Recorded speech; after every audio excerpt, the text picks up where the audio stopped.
வணக்கம் மக்களே.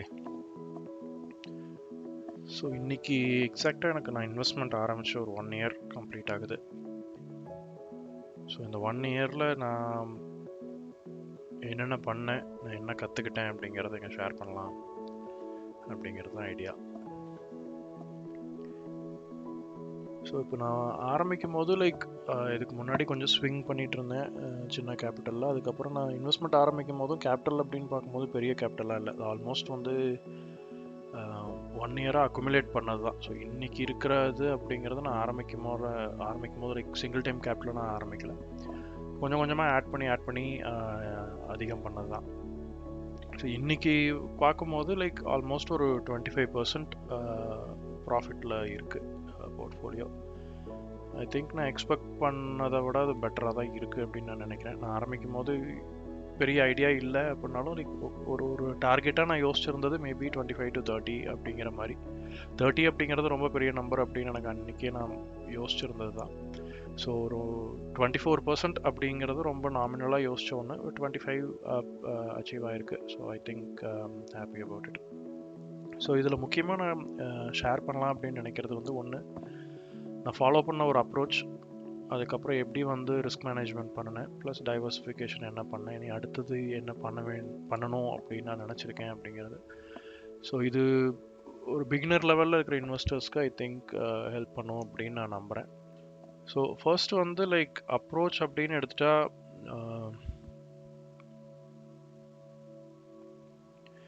ரொம்ப சேஃபான ஒரு அப்ரோச்சில் தான் நான் ஆரம்பித்தேன். ஃபார் இன்ஸ்டன்ஸ் எடுத்தோன்னே நான் பெருசாக ஸ்டாக்ஸ்க்குள்ளே போகலை.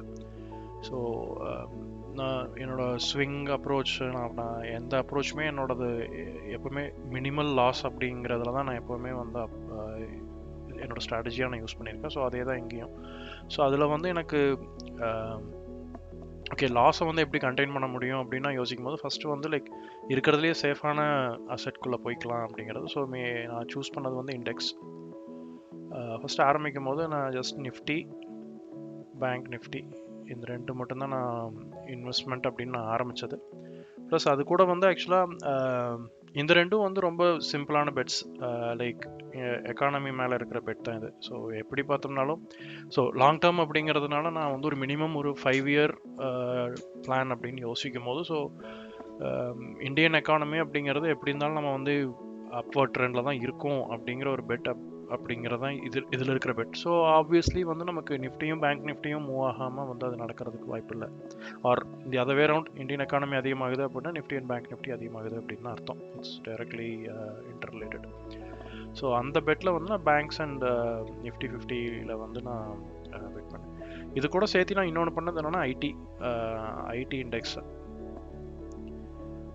ஐடி இண்டெக்ஸில் ஒரு பெரிய ரேஷ்னல் அப்படின்லாம் இல்லை. நான் அந்த டைமில் யோசிச்சதுன்னா, ஓகே, ஐடி இண்டஸ்ட்ரி எப்போவுமே ஒரு பூமில் இருக்கிற ஒரு இண்டஸ்ட்ரி அப்படிங்கிற ஒரு ரொம்ப வேகான ஒரு ஜஸ்டிஃபிகேஷன் தான் அந்த டைமில் எனக்கு இருந்தது. பட் இப்போ யோசிச்சு பார்த்தேன் அப்படின்னா நான் அதை பண்ணியிருக்கக்கூடாது அப்படின்னு எனக்கு தோணுது. மேபி இந்த லாஸ்ட் ஒரு 1 or 2 months நான் ஐடி இண்டெக்ஸ்குள்ளே போயிருந்தேன்னா இன்னும் பெட்டராக இருந்திருக்கலாம். மேபி இன்னும் கொஞ்சம் பெட்டர் டைம்டாக இருந்திருக்கும். ஸ்டில் ஐடி இண்டெக்ஸ்னால எனக்கு ஒன்றும் பெரிய லாஸ்லாம் இல்லை. இட்ஸ் ஆல்மோஸ்ட் அட் 15% இருக்குதுன்னு நினைக்கிறேன். பட் இதில் என்னென்னா, இதுக்கு நடுவில் ஒரு 2 தடவை ஒரு 8% ட்ராப் இருந்தது, மறுபடியும் ஒரு 15% ட்ராப் இருந்தது. ஸோ இந்த ட்ராப்லாம் போர்ட்ஃபோலியோ ரொம்ப கண்டெயின் பண்ணி வச்சுட்டு இருந்தது. ஸோ அதை அவாய்ட் பண்ணியிருந்துருக்க முடியும். ஸோ இதுக்கு அடுத்தது நான் யோசித்தது என்ன அப்படின்னா, ஓகே, நம்ம கொஞ்சம் டைரக்ட் ஸ்டாக்ஸாக போகலாம். ஸோ அப்படின்னா இப்போது ஃபார் இன்ஸ்டன்ஸ் இப்போ நிஃப்டி 50 நமக்கு 12% அப்படிங்கிறது நார்மல் ரிட்டர்ன்ஸ் அப்படின்னு நமக்கு சொல்கிறோம் இல்லையா. ஸோ விச் மீன்ஸ் ஒரு டைரக்ட் ஸ்டாக் அப்படிங்கிறது கண்டிப்பாக அதோட ஒரு பெட்டர் ரிட்டர்ன்ஸ் கொடுக்கறதுக்கான சான்சஸ் இருக்குது அப்படின்ட்டு. ஸோ அந்த டைமில் நான் சூஸ் பண்ணது எல்லாமே கொஞ்சம் ப்ளூ சிப் ஸ்டாக்ஸ் தான். ஒன்று ஹெச்டிஎஃப்சி பேங்க். எனக்கு தெரிஞ்சதில் நான் ப்ராப்பராக அனலைஸ் பண்ணி எடுத்தது ஹெச்டிஎஃப்சி, டாடா மோட்டர்ஸ். இந்த 2ம் எனக்கு ஃபண்டமெண்டலாக நான் எடுத்த பெட்ஸ். ஏன்னா அந்த டைமில் நம்பர்ஸ் எல்லாமே நல்லா இருந்தது. பேசிக்லி ஃபண்டமெண்டல்ஸில் பார்த்தோம்னா நமக்கு ரெவென்யூ, ப்ராஃபிட் எல்லாமே வந்து நல்லா போயிட்டு இருந்தது. ஸோ அதனால வந்துட்டு நான் இந்த ரெண்டும் சூஸ் பண்ணேன். அதில் வந்து டாடா மோட்டார்ஸ் நல்லாவே மூவ் ஆயிருக்கு. ஆல்மோஸ்ட் ஒரு 60-70% வரைக்கும் அப் மூவ் போய் இப்போ வந்து ஒரு 50-60% கிட்ட இருக்குன்னு நினைக்கிறேன். ஹெச்டிஎஃப்சி வந்து அப்போ இருந்து இது வந்து ஒரு சைட்வேஸ் மொமெண்டம்லேயே தான் இருந்துட்டு இருந்திருக்கு. நடுவில் ஒரு 2 பெரிய ட்ராப்பும் இருந்தது.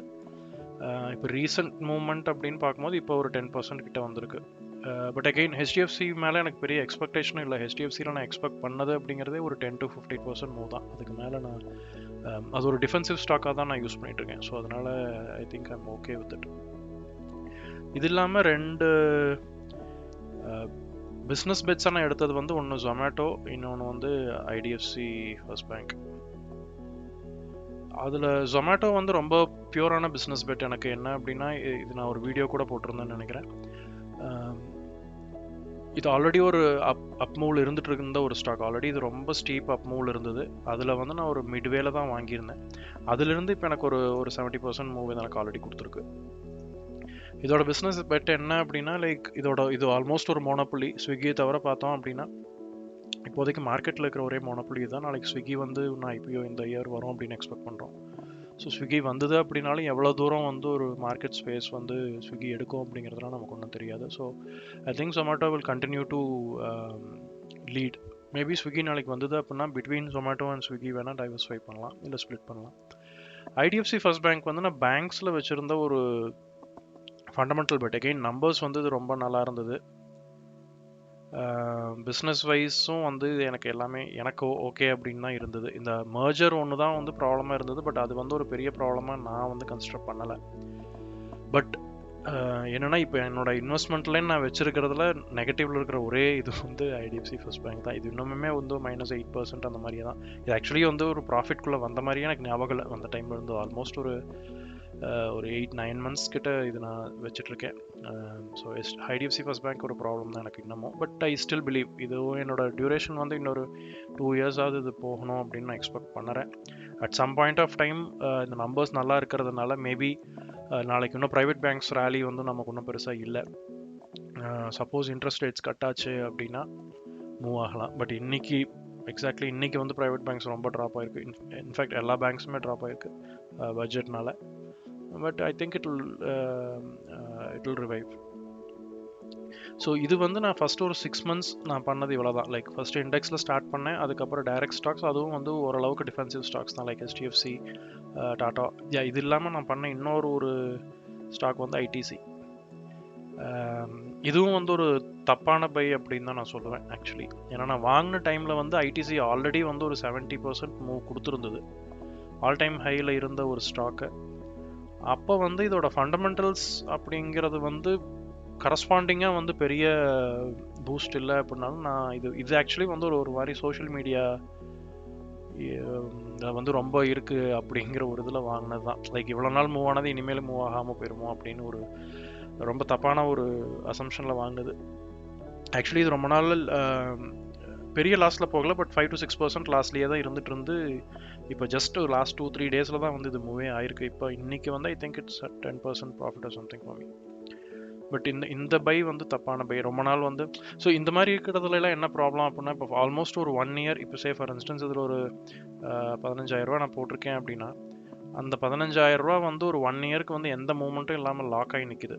So which means I am losing my opportunity money or opportunity cost. So இந்த 15K வந்து நான் வேற எங்கேயாவது யூஸ் பண்ணிக்கலாம். ஃபார் இன்ஸ்டன்ஸ் இப்போ நான் ஜொமேட்டோவில் போட்டிருந்தேன்னா அது வந்து இன்க்ரீஸ் ஆகியிருந்திருக்கும், இல்லை வந்து ஒரு ஸ்விங் பண்ணியிருந்துருக்கலாம், வேறு என்ன வேணால் பண்ணியிருந்துருக்கலாம். But anyway even now I still want to hold. ஏன்னா ஒரு எஃப்எம்சிஜி செக்டரில் எனக்கு இருக்கிற ஒரு பெரிய ஸ்டாக் இப்போதைக்கு எனக்கு இதுதான். ஸோ அதுக்கப்புறம் தான் நான் ஆக்சுவலி ரிஸ்க் மேனேஜ்மெண்ட் பற்றி யோசிக்க ஆரம்பித்தேன். ஸோ ரிஸ்க் மேனேஜ்மெண்ட் அப்படின்னா நான் மீன் பண்ணுறது என்ன அப்படின்னா, சப்போஸ் இன்னைக்கு இப்போ போர்ட்ஃபோலியோவில் வந்து சே ஃபார் இன்ஸ்டன்ஸ் அன்றைக்கி ஒரு 50,000 இருந்திருக்கலாம் ப்ராப்ளி. சாரி 50,000 ரொம்ப கம்மி. ஐ think it should be around 2.5 lakhs. 2.5 lakhs கிட்ட இருந்திருக்கும். ஸோ இப்போ அதில் வந்து நான் மேஜராக நான் வச்சுருந்தது அப்படின்னு பார்த்தோம்னா இப்போ ஹெச்டிஎஃப்சி வந்து அன்றைக்கி பெரிய ப்ராஃபிட் இல்லை. எனக்கு அன்றைக்கி பெருசாக மூவ் ஆகிட்டு இருந்தது வந்து டாடா மோட்டார்ஸும் ஜொமேட்டோவும் மட்டும்தான். அது இல்லாமல் பார்த்தோன்னா நிஃப்டி 50 பேங்க் ஐடி வந்து ஐடி இண்டெக்ஸ் பெரிய மூமெண்ட்லேயே இல்லை. நிஃப்டி 50 வந்து ஐ think it was around Nifty 50 பார்த்தோன்னா ஒரு 10% 20%குள்ளே இருந்திருக்கும். பேங்க்கும் வந்து ஒரு நல்ல மூவ் கொடுத்துட்டு அப்புறமா வந்து ஸ்டாக்னேட் ஆயிடுச்சு. அகைன் 15% கிட்ட தான் இருந்திருக்கும். ஸோ இது வந்து லைக் ஓகே இண்டிவிஜுவலாக பார்க்கும்போது ஒரு நல்ல மூவ் தான் அப்படின்னாலும், பட் இது கூட வந்து எனக்கு ஐடிசி லாஸில் இருந்தது, ஐடிஎஃப்சி லாஸில் இருந்தது.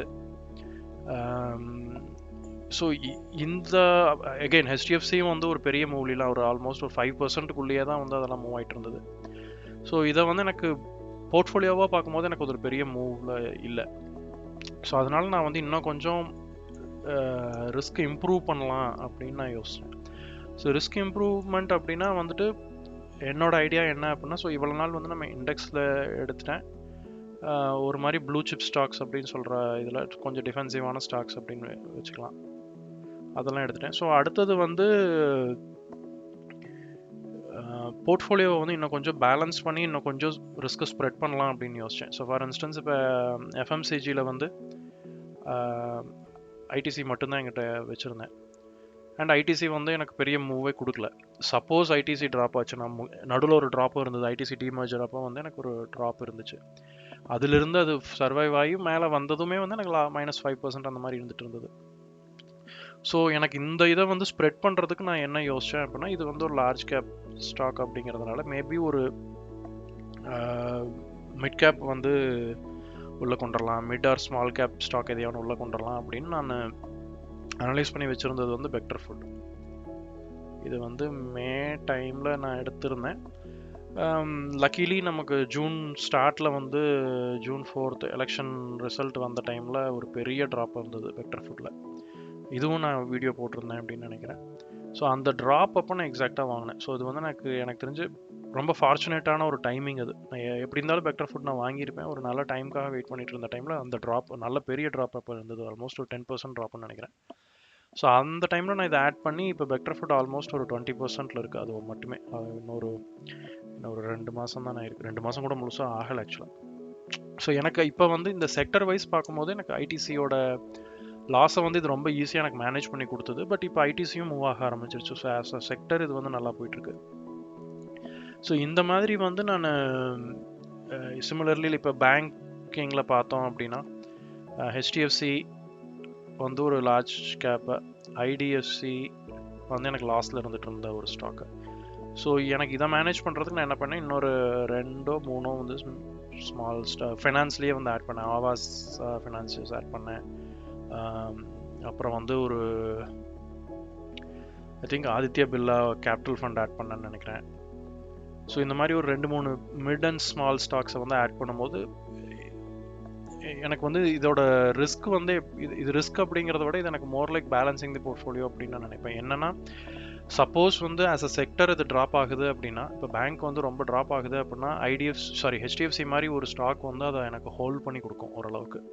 ப்ரொவைடட் ஹெச்டிஎஃப்சி வந்து எனக்கு ஆல்ரெடி ஒரு ப்ராஃபிட் போயிருந்துருக்கணும், எனக்கு இன்னும் போகலை. இப்போ ஒரு 15%க்கு மேலே போயிடுச்சு அப்படின்னா எனக்கு வந்து ஹெச்டிஎஃப்சி வந்து எனக்கு செக்டரை வந்து ஹோல்ட் பண்ணும். அதுக்கு ஆப்வியஸ்லி வந்து நம்ம செக்டருக்குள்ளே எவ்வளோ ஸ்ப்ளிட் பண்ணுறோம் அப்படிங்கிறது முக்கியம். இப்போ ஹெச்டிஎஃப்சிக்கு வந்து ஒரு 25% இது கொடுக்குறேன் அப்படின்னா, மீதி இருக்கிற ஸ்டாக்ஸுக்கெலாம் வந்து 5 to 10%க்குள்ளே வந்து நான் நிறுத்தணும்.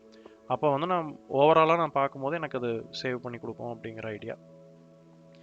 ஸோ அந்த மாதிரி எல்லா செக்டருக்கும் வந்து நான் அப்போதைக்கு நான் எங்கிட்ட இருந்த செக்டர்ஸ் அப்படின்னு பார்த்தோம்னா எஃப்எம்சிஜி, பேங்க்கு, ஐடியில் வந்து இண்டெக்ஸ் மட்டும்தான் வச்சுருந்தேன். நான் வேறு எதுவும் வாங்கலை.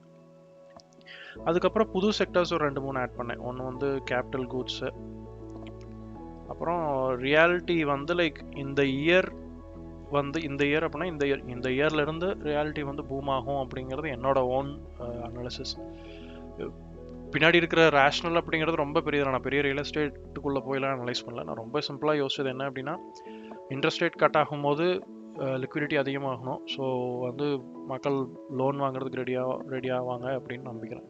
ஸோ அப்போ வந்து ரியல் எஸ்டேட்டும் வந்து வாங்க ட்ரை பண்ணுவாங்க அப்படின்னு. பட் இப்போ பட்ஜெட் வந்ததுக்கப்புறம் யோசித்தோம் அப்படின்னா அது கண்டிப்பாக ஒரு பெரிய பிரச்சனை தான். ஏன்னா இப்போ இண்டெக்ஸேஷன் அது இதுன்னு நிறைய ப்ராப்ளம் வந்திருக்கு. ஸோ இது எப்படி பேன் அவுட் ஆகும் அப்படிங்கிறது தெரியல. இது இல்லாமல் நான் இன்னொன்று வந்து மீடியாவில் வந்து ஒன்றே ஒன்று பிவிஆர் ஐநாக்ஸ் மட்டும் வாங்கியிருந்தேன். இது வந்து இது ஒரு மாதிரி ஒரு ரொம்ப பெரிய ஜஸ்டிஃபைட் பெட்டில் இல்லை. நம்பர்ஸ் பார்த்தோம்னா ரொம்ப நல்லா இருக்குன்னுலாம் சொல்ல முடியாது. பட் ஆனால் என்ன அப்படின்னா பிவிஆர் ஐநாக்ஸ் வந்து ஒரு ஒரு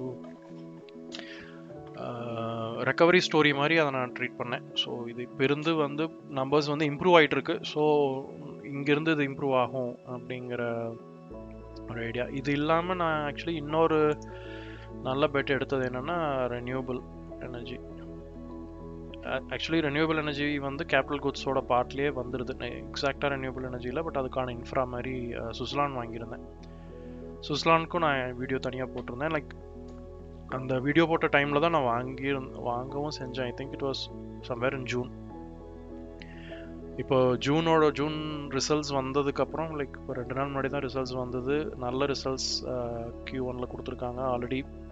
இப்போ நேற்றும் இன்றைக்குமே வந்து அப்பர் சர்க்கியூட் ஹிட் பண்ணியிருக்கு.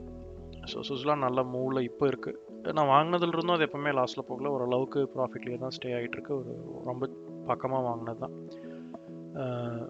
ஸோ அதே மாதிரி டிஃபென்ஸில் ஒரு அகெயின் டிஃபென்ஸ்னால் கேபிட்டல் குட்ஸில் டிஃபென்ஸ் ஸ்டாக்ஸ் வந்து ஒரு 3 ஸ்டாக் வாங்கியிருந்தேன். ஸோ ஓவராலாக இப்போ நான் பார்க்கும்போது I think I might be holding 15 to 18 stocks. என்னோட மொத்த கேபிட்டல் வந்து ஒரு 4 lakhs தான் இப்போதைக்கு நான் மொத்தமாக உள்ளே போட்டிருக்கேன். நான் சொன்ன மாதிரி லைக் பெரிய ஒரே சங்காக என்னால் இவ்வளோ பெரிய அமௌண்ட் உள்ள போட முடியல. ஸோ எப்பப்பெல்லாம் பணம் கிடைக்குதோ அப்போல்லாம் வந்து கொஞ்சம் கொஞ்சமாக ஆட் பண்ணுவேன். எப்போ ஆப்பர்ச்சுனிட்டி வருதோ அப்போ வந்து ஆட் பண்ணுவேன்.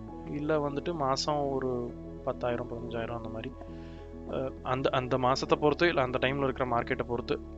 ஸோ இப்போ ஓவராலாக வந்து ஒரு 25% ப்ராஃபிட்டில் இருக்கேன், which is good for me. So இதில் வந்து இப்போ நான் இதிலேருந்து கற்றுக்கிட்டது அப்படின்னா என்ன அப்படின்னா, ரொம்ப சேஃபான ஒரு அப்ரோச் நான் ப்ளே பண்ணியிருக்கிறேன் அப்படின்னு எனக்கு தோணுது. லைக் ரிஸ்க்கை வந்து ரொம்ப லீனியராக இம்ப்ரூவ் பண்ணிட்டு போயிருக்கேன். ஃபஸ்ட்டு இண்டெக்ஸில் ஆரம்பித்து ப்ளூ சிப்ஸ் போயிட்டு அப்புறமா direct stocks, direct mid or small. Actually mid and small cap stocks add பண்ணும்போது நான் என்ன பண்ணேன் அப்படின்னா மிட் கேப் இண்டெக்ஸையும் ஆட் பண்ணேன். அது வந்து அகெயின் ஒரு ரிஸ்க் மேனேஜ்மெண்ட்டுக்காக தான். என்னன்னா லைக் மிட் கேப் ஸ்டாக் வந்து 0 போகலாம், வொர்ஸ்ட் கேஸ் சினாரியோ, பட் வந்து இண்டெக்ஸ் போகாது. அதே மாதிரி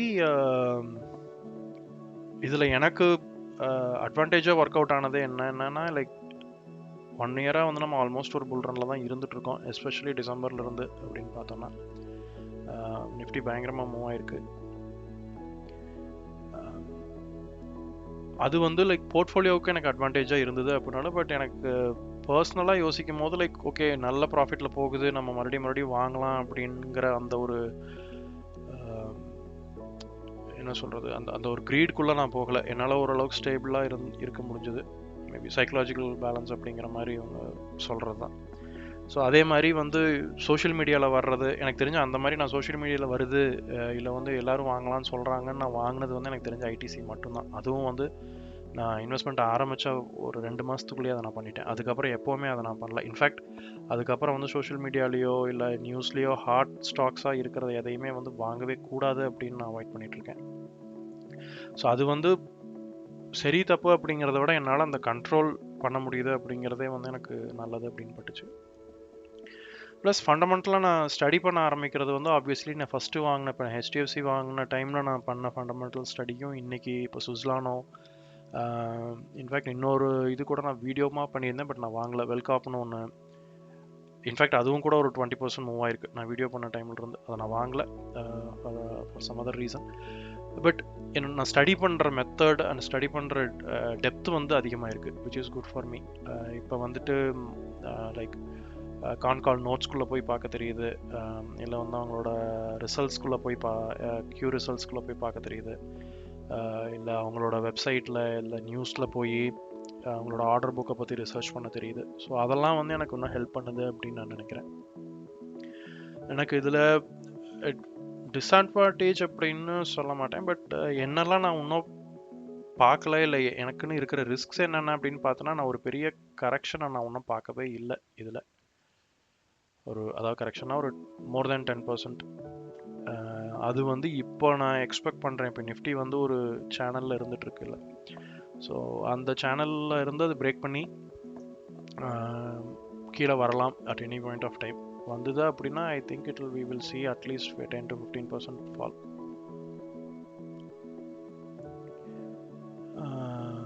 அதே மாதிரி ஒரு மேஜர் ப்ராப்ளமே எனக்கு இன்றைக்கி இருக்கிறது என்னென்னா என்னோட எக்ஸிட். இது வரைக்கும் நான் இன்னும் இன்வெஸ்ட்மெண்ட்டுக்கு நான் வாங்கினேன் எதையும் எக்ஸிட் பண்ணவே இல்லை, ப்ராஃபிட் புக் பண்ணவும் இல்லை. ஸோ இது வந்து நான் எப்படி ஃபிகர் பண்ண போகிறேன் அப்படிங்கிறது எனக்கு இன்னுமே ஒரு பெரிய கொஷின் தான். லைக் இப்போ ஒரு 1 year அப்படிங்கிறதுனால ஓகே, டேர்ம் வைஸ் வந்து இன்னும் பெரிய இது இல்லை, நம்ம வெயிட் பண்ணலாம் அப்படிங்கிற ஐடியாவில் இருக்கேன். பட் இப்போ கண்டினியூ பண்ணும்போது மேபி இப்போ சில ஸ்டாக்ஸ்லாம் ஆல்ரெடி ஒரு 40% ப்ராஃபிட்டில் இருந்தது. Like for instance I think data patterns நினைக்கிறேன், அது வந்து ஆல்ரெடி ஒரு 40% போய் இப்போ 35% கீழே வந்திருக்கு. ஸோ இந்த மாதிரி மூவில் இருக்கிற ஸ்டாக்ஸ்லாம் வந்து அதோட த்ரெஷோல்டை ஹிட் பண்ணிடுச்சா, இன்னும் கன்சாலிடேட் ஆக ஆரம்பிச்சிருமா அப்படிங்கிற அனாலிசிஸ் பண்ணணும். இல்லை அதோட ரிசல்ட்ஸை பேஸ் பண்ணி அதோட நம்பர்ஸ் பார்க்கணும், பிஇ எக்ஸ்பேன்ஷன் இருக்குமா என்ன. ஸோ அந்த மாதிரி நான் எக்ஸிட்டுக்கு வந்து நான் இன்னும் நிறையா படிக்க வேண்டியிருக்கும். ஸோ இது எனக்கு ஒரு இன்னுமே நான் கற்றுக்க வேண்டிய ஒரு முக்கியமான இதுன்னு எனக்கு தோணுது.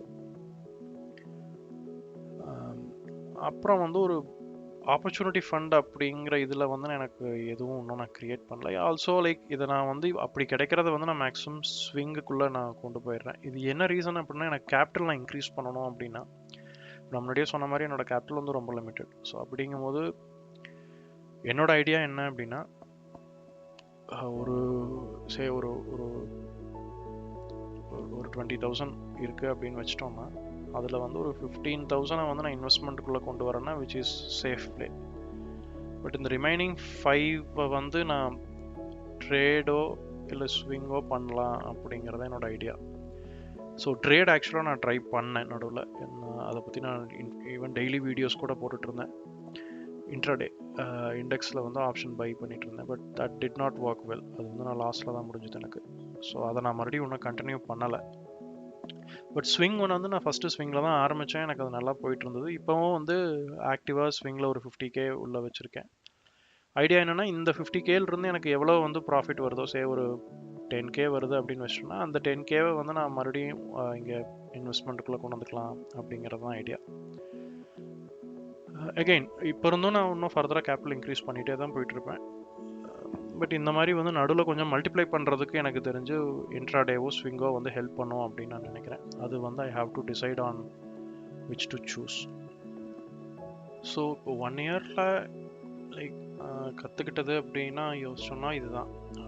ஃபஸ்ட் திங், நம்ம ஒரு அனாலிசிஸ் பண்ணுறோம், நம்ம ஒரு ஃபண்டமெண்டல் அனாலிசிஸ் பண்ணுறோம் அப்படின்னா அதில் என்னென்ன கவர் பண்ணுறோம் அப்படிங்கிறது ரொம்ப முக்கியம். லைக் இப்போ நம்ம போய்ட்டு ஒரு ஃபண்டமெண்டல் அனாலிசிஸ் பண்ணி கற்றுக்கணும் அப்படின்னு சொல்லிட்டு ஒரு யூடியூப்குள்ளேயோ இல்லை ஏதோ ஒரு கோர்ஸோ இல்லை எங்கே போனோம்னாலும் like they cover so many things. அது எல்லாமே வந்து யூஸ்ஃபுல்லாக இருக்குமா அப்படின்னா இல்லை. ஸோ வி ஷுட் பிக் பண்ணணும் எந்த மெட்ரிக்ஸை வந்து நம்ம ஃபாலோ பண்ண போகிறோம். And you will have to trial it. இப்போ ஒரு பர்டிகுலர் மெட்ரிக்ஸை இப்போ பிஇ எடுக்கிறோம், இல்லை டெட் எடுக்கிறோம், டெட் டு ஈக்விட்டி எடுக்கிறோம், அதே மாதிரி சேல்ஸ் க்ரோத் எடுக்கிறோம், கேஷ் ஃப்ளோ. ஸோ இது எல்லாமே வந்து முக்கியமானது தான். இது எதையுமே வந்து நம்ம ஓகே ஒரு இதில் பிஇ எடுக்கிறோம் அடுத்த தடவை எடுக்க வேண்டாம் அப்படின்னு நம்ம சொல்லவே முடியாது. பட் என்ன முக்கியமாக அப்படின்னா அதுக்கான வெயிட்டேஜ் என்ன அப்படிங்கிறது தான். இப்போ ஃபார் இன்ஸ்டன்ஸ் இப்போ ஜொமேட்டோவோட பிஇ வந்து நெகட்டிவ்ல இருக்குது, பட் ஸ்டில் அதை நான் வந்து இன்வெஸ்ட் பண்ணியிருக்கேன், அது எனக்கு வந்து ரிட்டர்ன்ஸ் கொடுத்துட்டு தான் இருக்குது. அதே வந்துட்டு ரொம்ப கம்மியாக இருக்கிற ஒரு பிஇ வந்து நமக்கு நல்ல மூவ் கொடுக்காம இருக்கலாம். ஸோ அதே மாதிரி இப்போ சில கம்பெனிஸ் வந்து டெட் ரொம்ப அதிகமாக இருக்கும், சிலது வந்து கம்மியாக இருக்கும். அது அந்த செக்டருக்கு எப்படி ஒர்க் ஆகுது, அந்த கம்பெனிக்கு எப்படி ஒர்க் ஆகுது அப்படிங்கிறது முக்கியம். For instance I think Suzlon தான் நினைக்கிறேன், டெட் வந்து இருந்தது வந்து ரொம்ப கம்மி பண்ணிகிட்டே வந்திருக்காங்க. ஸோ அந்த மாதிரி ஒரு ட்ரெண்ட் வந்து இருக்குதா அப்படிங்கிறது முக்கியம். ஸோ இதுதான் நான் முக்கியமாக கற்றுக்கிட்டது என்ன அப்படின்னா, இந்த நம்பர்ஸ் நம்ம பார்க்குறது அப்படிங்கிறது போயிட்டு ஜஸ்ட் ஒரு பர்டிகுலர் இயர்க்கோ இல்லை ஒரு பர்டிகுலர் குவார்ட்டருக்கோ ஜஸ்ட் அதை மட்டும் பார்த்துட்டு நம்ம ஒரு முடிவு பண்ணுறது அப்படிங்கிறது சரியாகாது. எப்போவுமே வந்து கம்பேர் பண்ணி பார்க்கணும். ஒன்று அந்த ஸ்டாக்கோட ப்ரீவியஸ் இயர்ஸில் எப்படி இருந்திருக்கு, previous year to current year, அதே மாதிரி அதோட பியர்ஸ் லைக் இல்லை அந்த செக்டாரில் இருக்கிற மற்ற ஸ்டாக்ஸ் வந்து எப்படி பர்ஃபார்ம் பண்ணிகிட்ருக்கு அப்படிங்கிறது வந்து நம்ம கம்பேர் பண்ணி பார்க்கணும். அந்த மாதிரி நம்ம பார்க்கும்போது சிலதெல்லாம் வந்து நமக்கு ரொம்ப ஈஸியாகவே புரியும். ஃபார் இன்ஸ்டன்ஸ் இப்போ ஒரு பர்டிகுலர் செக்டரில் வந்து அந்த கம்பெனி எல்லாமே வந்துட்டு ஹை பிஇயில் இருக்கலாம், இல்லை வந்து அந்த அந்த செக்டரில் இருக்கிற எல்லா கம்பெனிஸ்க்குமே சேல்ஸ் க்ரோத் கம்மியாக இருக்கலாம். ஸோ அப்படின்னா ஆஸ் அ செக்டர் அது வந்து மூவ் ஆகாமல் இருக்குது அப்படின்னு நம்ம அண்டர்ஸ்டாண்ட் பண்ணிக்கலாம். ஸோ அந்த மாதிரி பார்க்குறது வந்து ரொம்ப முக்கியம் அப்படிங்கிறது நான் ரொம்ப ஒரு 2-3 மந்த்ஸ் முன்னாடி தான் வந்து அதை நான் புரிஞ்சுக்கிட்டேன். அதுக்கு முன்னாடி வந்து ஜஸ்ட் அந்த ஒரு ஸ்டாக்கை மட்டும் பார்ப்பேன், பிஇ கம்மியாக இருக்குது, அதிகமாக இருக்குது, இல்லை டெப்ட் இருக்குது, இல்லை சேல்ஸ் க்ரோத் இருக்குது, இல்லை அந்த மாதிரி மட்டுமே பார்த்துட்டு இருந்தது வந்து எனக்கு மாறுச்சு. அதே மாதிரி செக்டர் வைஸ் வந்து அது எப்படி அனலைஸ் பண்ணுறது அப்படிங்கிறது வந்து நான் இன்னும் ஃபுல்லாக கற்றுக்கல அப்படின்னாலும், பட் அதை பண்ணணும் அப்படிங்கிற ஒரு இது வந்து எனக்கு தெரியுது. லைக் ஒரு ஸ்டாக்கை வந்து நம்ம போய் பார்க்குறதுக்கு முன்னாடி முதல்ல அந்த தீமோ இல்லை அந்த செக்டரோ வந்து எப்படி பர்ஃபார்ம் பண்ணிக்கிட்டு இருக்கு, இல்லை அதுக்கான க்ரோத் எப்படி இருக்கு அப்படிங்கிறத பார்த்துட்டு அப்புறம் அதுக்குள்ளே போய் நம்ம வந்து ஸ்டாக்ஸ் வந்து சூஸ் பண்ணுறதான் வந்து கரெக்டாக இருக்கும். அதே மாதிரி ஸ்டாக்ஸ் சூஸ் பண்ணுறதுலேயும் வந்துட்டு நம்ம வந்து ஸ்ப்ளிட் பண்ணணும். லார்ஜ் கேப் எவ்வளோ எடுக்கிறோம், மிட் கேப் எவ்வளோ எடுக்கிறோம், ஸ்மால் கேப் எவ்வளோ எடுக்கிறோம். இது வந்து என்னன்னா இதுதான் நம்மளோட ரிஸ்க் மேனேஜ்மெண்ட் வந்து ஹெல்ப் பண்ணும். ஸோ ஃபார் இன்ஸ்டன்ஸ் இப்போ லார்ஜ் கேப்ஸ் வந்து ஒரு 12-15% மூவ் கொடுக்குது அப்படின்னா, மிட் கேப்ஸ் வந்து மேபி மிட் ஸ்மால்லாம் வந்து 30-40 இல்லை அதுக்கு மேலே 100 வரைக்கும் கூட கொடுக்கலாம். பட் எங்கே வந்து நமக்கு இது ரொம்ப முக்கியமாக நம்ம பார்க்கணும் அப்படின்னா, இப்போ லார்ஜ் கேப்ஸ் வந்து ட்ராப் ஆகுது அப்படின்னா ஒரு 10% ட்ராப் ஆகுது அப்படின்னா, மிட் ஸ்மால் கேப்ஸ்லாம் வந்து 50% ஈஸியாக ட்ராப் ஆகிறதுக்கு சான்சஸ் இருக்குது. ஸோ அதை வந்து நம்ம போர்ட்ஃபோலியோ ஹேண்டில் பண்ணுமா அப்படிங்கிறதையும் வந்து நம்ம பார்க்கணும். எனக்கு தெரிஞ்சு இந்த ரெண்டு வந்து நான் ரொம்ப முக்கியமாக நான் வந்து கற்றுக்கிட்டது அப்படின்னு நான் சொல்லுவேன். ஆப்வியஸ் திங்ஸ் வந்து லைக் இப்போ நியூஸ்ல இருந்து பிக் பண்ணுறது, சோஷியல் மீடியாவிலேருந்து எடுக்கிறது, இல்லை வந்து டிப்ஸ் வாங்குறது, இது எதுவுமே வந்து ஒர்க் ஆகாது அப்படிங்கிறதையும் வந்து நான் ஹார்ட்வே கற்றுக்கிட்டேன் அப்படின்னே சொல்லலாம். ஒன்று வந்து ஐடிசி ஒரு எக்ஸாம்பிள். பட் இந்த மாதிரி நான் நிறைய ஸ்டாக்ஸை வந்து என்னோட வாட்ச் லிஸ்ட்டில் வச்சு அப்புறமா வந்து நான் வெளியில் எடுத்திருப்பேன். அதெல்லாம் வந்து ரொம்ப வாலட்டைலாக மூவ் ஆகிட்டு இருக்கும், இல்லை வந்து அதுக்கு பின்னாடி ஒரு பெரிய ரேஷனல் இருக்காது. அதை விட முக்கியம் என்னென்னா நம்ம எடுக்கிற ரேஷனல் வந்து நமக்கு வந்து செட் ஆகுதா அப்படிங்கிறது தான். ஸோ அந்த மாதிரி நம்ம போர்ட்ஃபோலியோக்கு செட் ஆகுதா அந்த மாதிரி நம்ம யோசிக்க வேணும். இன்னொன்று மேஜராக நான் ஃபாலோ பண்ணது என்னென்னா 5%-7% அப்படிங்கிறதான் வந்து என்னோட இண்டிவிஜுவல் ஸ்டாக் சைஸ் என்னோட போர்ட்ஃபோலியோவில். இப்போ வந்து நான் எந்த ஸ்டாக் நான் வாங்கினேன் அப்படின்னாலும் நான் முக்கியமாக பண்ணுறது வந்து ரெண்டு. ஒன்று வந்து அந்த ஸ்டாக் வந்து இப்போ ஒரு 20,000க்கு வாங்கணும் அப்படின்னு நினைக்கிறேன் அப்படின்னா 20,000க்கும் ஒரே நாளில் வாங்க மாட்டேன். ஒரு 5,000 இல்லை 7,000 அப்படின்னு வாங்குவேன். அப்புறம் மறுபடியும் ஒரு வாரம் கழிச்சு மறுபடியும் கொஞ்சம் வாங்குவேன். அது மேபி அது அப்வர்ட் மூமெண்ட்டில் இருக்கலாம், டவுன்வர்ட் மூமெண்ட்டில் இருக்கலாம், பட் ஓரளவுக்கு அதை வந்து நான் மேனேஜ் இன்னும் அப்வர்ட் ஆவரேஜ் பண்ண ட்ரை பண்ணுவேன். இல்லை அப்படின்னா ஒரு 7K மட்டும் வாங்கிட்டு விட்டுருவேன். மறுபடியும் அது ஒரு ஸ்விங் போய் முடிச்சு வரும்போது மறுபடியும் வாங்குவேன். ஸோ அந்த மாதிரி நான் வாங்கினது நிறைய எனக்கு வந்து ஹெல்ப்ஃபுல்லாக இருந்திருக்கு. அடுத்தது வந்து ஒரு செக்டரை வந்து அது எவ்வளோ தூரம் இம்பேக்ட் பண்ணுது அப்படின்னு. ஃபார் இன்ஸ்டன்ஸ் இப்போ வந்து ஆட்டோமொபைல் செக்டரில் வந்து எனக்கு டாடா மோட்டார்ஸ் இருக்குது. அது ஆல்ரெடி வந்து எனக்கு என்னோட போர்ட்ஃபோலியோவில் ஒரு 10% இருக்குது அப்படின்னு நம்ம வச்சுக்கிட்டோம் அப்படின்னா, இப்போ நான் என்னோட ஒரு பர்டிகுலர் செக்டர் 10%க்கு மேலே இருக்கணுமா வேணாமா அப்படிங்கிறத நான் முதல்ல முடிவு பண்ணணும். அப்போ நான் இன்னொரு இது ஆட் பண்ணுறேன் அப்படின்னா அதை நான் எப்படி வந்து மேனேஜ் பண்ண போகிறேன் அப்படிங்கிறதும் நான் பார்க்கணும். ஸோ இது எல்லாத்தையுமே கன்சிடர் பண்ணி தான் நம்ம ஒரு ஸ்டாக் வந்து வாங்குறது, லாங் டேர்முக்கு போகிறது அப்படிங்கிறது. ஃபார் இன்ஸ்டன்ஸ் இப்போ வந்து பேங்க்ஸ் வந்து நல்லா போகுது அப்படின்னு ஒரு எக்ஸாம்பிளுக்கு வச்சுக்கிட்டோம் அப்படின்னா, ஆல்ரெடி ஒரு 3 ஸ்டாக் நான் வச்சுருக்கேன். இப்போ பேங்க்ஸ் நல்லா போகுது அப்படிங்கிறதுக்காக போய் நான் இன்னொரு 3 ஸ்டாக் வாங்குறது அப்படிங்கிறது கரெக்டாக இருக்காது. ஏன்னா அது என்னோட போர்ட்ஃபோலியோ வந்து ரொம்ப பயங்கரமாக மாற்றிடும். என்னோட போர்ட்ஃபோலியோ ஸ்ப்ளிட்டை வந்து ரொம்ப மாற்றும். அது ஏன் வந்து நமக்கு முக்கியம் அப்படின்னா, லைக் சப்போஸ் நாளைக்கு பேங்க்ஸ் வந்து ட்ராப் ஆச்சு அப்படின்னா என்னோட 50% போர்ட்ஃபோலியோ ட்ராப் ஆகும். பட் அதுவே வந்து நான் 25%ல் அதை ஸ்டாப் பண்ணி வச்சுருந்தேன் அப்படின்னா அந்த 25% மட்டும்தான் ஹிட் ஆகும். ஸோ நான் முதல்லயே சொன்ன மாதிரி எப்போவுமே வந்து நமக்கு லாஸை மினிமலைஸ் பண்ணுற மாதிரி ஒரு ஸ்ட்ராட்டஜியில் போகிறது வந்து சேஃப் அப்படின்னு நான் நினைக்கிறேன். அதை தான் நான் ஃபாலோ பண்ணுறேன். So I think these where the major things. Maybe நான் போக போக இன்னும் கொஞ்சம் ஷேர் பண்ணலாம். I think this was helpful. I'll see you in another one.